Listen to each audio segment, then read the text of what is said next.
Khoảng 15 phút gần nhất, Indonesia chưa đưa được.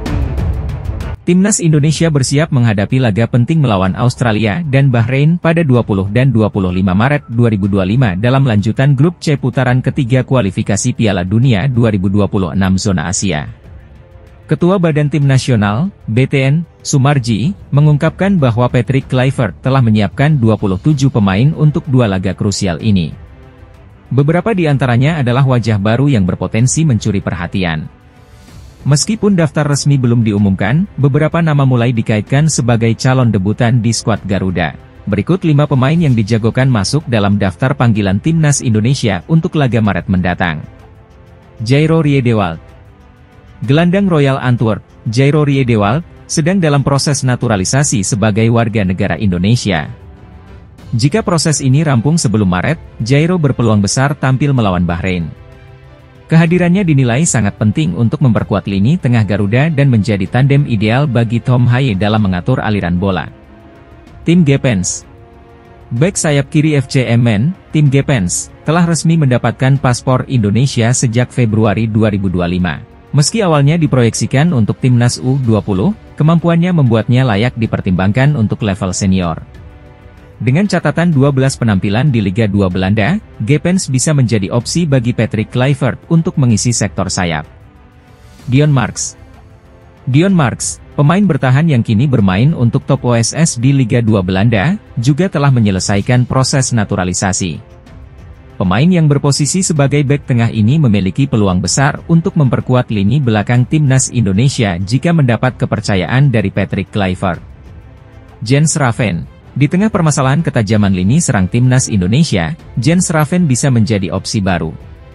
Striker berusia 19 tahun ini telah membuktikan kualitasnya bersama Timnas U20 dengan menjadi top skor di Piala AFF U19 2024, kualifikasi Piala Asia U20 2025, dan Piala Asia U20 2025. Performanya yang impresif membuatnya patut dipertimbangkan untuk mendapatkan kesempatan debut di tim senior. Ula Romeni. Ula Romeni menjadi nama terakhir yang diprediksi masuk daftar panggilan Timnas Indonesia. Dengan absennya Ragnar Oratmangoen dalam laga melawan Australia, Romeni bisa menjadi solusi di lini depan. Jika tampil optimal, gol-golnya berpotensi membawa Timnas Indonesia melangkah lebih jauh dalam persaingan menuju Piala Dunia 2026. Hingga matchday ke-6 grup C, Timnas Indonesia menempati peringkat ketiga dengan koleksi 6 poin, hanya terpaut 1 angka dari Australia di posisi kedua yang merupakan batas akhir zona lolos otomatis ke Piala Dunia. Dua laga mendatang akan menjadi ujian penting bagi Patrick Kluivert dalam menentukan komposisi terbaik demi menjaga asa Garuda tampil di Piala Dunia 2026. Tim nasional Indonesia mendapatkan kabar menggembirakan menjelang laga melawan Australia dalam lanjutan putaran ketiga kualifikasi Piala Dunia 2026. Tim berjuluk Soceros itu sedang menghadapi krisis pemain akibat badai cedera yang menimpa skuad mereka.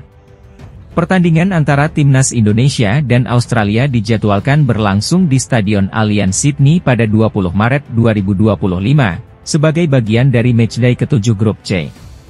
Situasi ini bisa menjadi keuntungan besar bagi Indonesia dalam upaya meraih poin di laga tandang. Hingga saat ini, 7 pemain utama Australia dilaporkan mengalami cedera dan kemungkinan besar tidak bisa bermain dalam pertandingan melawan Timnas Indonesia.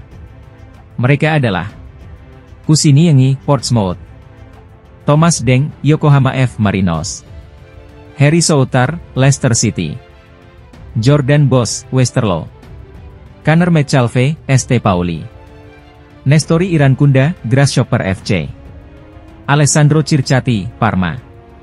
Daftar ini masih bisa bertambah, mengingat beberapa pemain lainnya juga tengah diragukan tampil. Pelatih Tony Popovic tentu harus berpikir keras untuk menyusun strategi terbaik dengan kondisi tim yang pincang.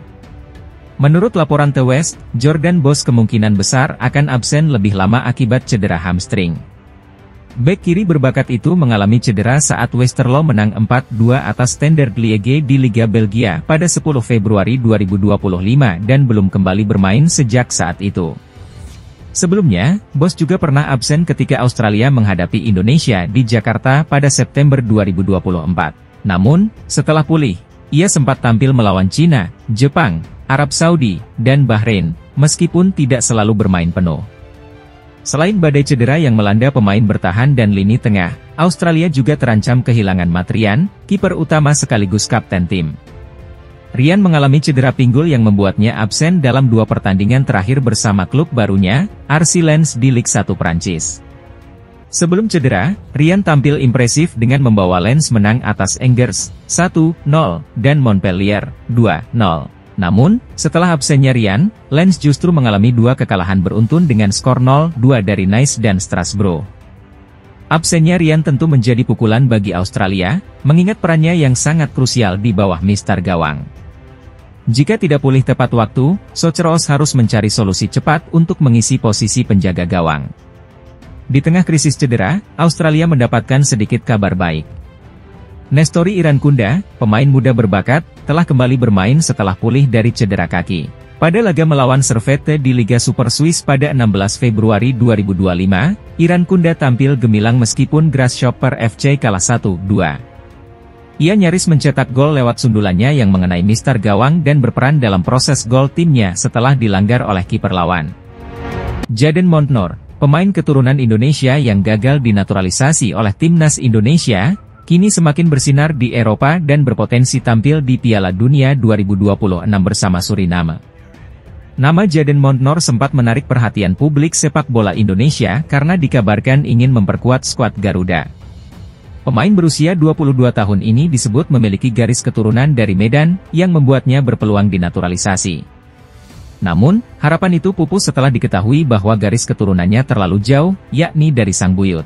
Sesuai aturan FIFA, seorang pemain hanya bisa berpindah federasi jika memiliki darah keturunan maksimal 3 generasi, yakni dari kakek atau nenek. Akibat aturan tersebut, proses naturalisasi Jadon Montnor tidak dapat dilanjutkan dan ia gagal membela timnas Indonesia di kualifikasi Piala Dunia 2026. Meski gagal menjadi bagian dari timnas Indonesia, Jadon Montnor justru tampil gemilang di kompetisi Eropa. Pemain yang berposisi sebagai winger ini mencatatkan 6 gol dan 1 assist dari 22 pertandingan bersama Aris Limassol di kasta tertinggi Liga Siprus. Berkat performanya yang impresif, Aris Limassol kini bertengger di posisi 2 klasemen Liga, bersaing ketat dalam perebutan gelar juara. Statistik tersebut menjadi bukti bahwa Jadon Montnor terus berkembang dan menjadi pemain kunci di klubnya. Setelah gagal membela timnas Indonesia, Jadon Montnor memilih untuk memperkuat Suriname, negara yang menjadi tanah kelahiran orang tuanya. Sejauh ini, Montnor telah bermain dalam 6 pertandingan bersama Suriname, mencetak 2 gol dan 2 assist. Tak hanya itu, ia kini berpeluang besar membawa Suriname tampil di Piala Dunia 2026. Timnas Suriname saat ini memimpin klasemen grup F putaran kedua kualifikasi Piala Dunia zona CONCACAF. Jika mampu mempertahankan posisi puncak, mereka akan melaju ke putaran ketiga dan berpeluang lolos ke Piala Dunia untuk pertama kalinya dalam sejarah. Sementara itu, meski gagal mendapatkan Jadon Montnor, timnas Indonesia tetap menambah kekuatan dengan kehadiran striker baru. Ula Romeni, pemain keturunan yang kini resmi menjadi warga negara Indonesia, siap menjadi tambahan amunisi bagi skuad Garuda. Pemain berusia 24 tahun ini telah menyelesaikan proses naturalisasinya pada 8 Februari 2025 dan berpeluang besar tampil dalam laga kualifikasi menghadapi Australia. Secara statistik, Ula Romeni juga memiliki catatan impresif dengan mencetak 14 gol dan 1 assist dari 82 pertandingan di kasta tertinggi Liga Belanda. Kehadirannya diharapkan mampu mempertajam lini depan timnas Indonesia dalam perjuangan menuju Piala Dunia 2026. Persiapan timnas Indonesia menuju Piala Dunia 2026 menghadapi kendala besar. Dana sebesar 227 miliar rupiah yang dijanjikan PSSI untuk awal tahun 2025 hingga kini belum juga cair. Ketua Umum PSSI, Erick Thohir, sebelumnya mengumumkan bahwa dana tersebut akan diberikan pada Januari 2025, jauh lebih besar dibandingkan 150 juta rupiah yang diterima PSSI pada 2024. Namun, hingga pertengahan Februari, pencairan dana masih tertunda. Menteri Pemuda dan Olahraga, Menpora, Dito Aryo Tejo, mengungkapkan bahwa pemangkasan anggaran Kemenpora dari 2,3 triliun rupiah menjadi 1,3 triliun rupiah menjadi salah satu penyebab utama keterlambatan ini.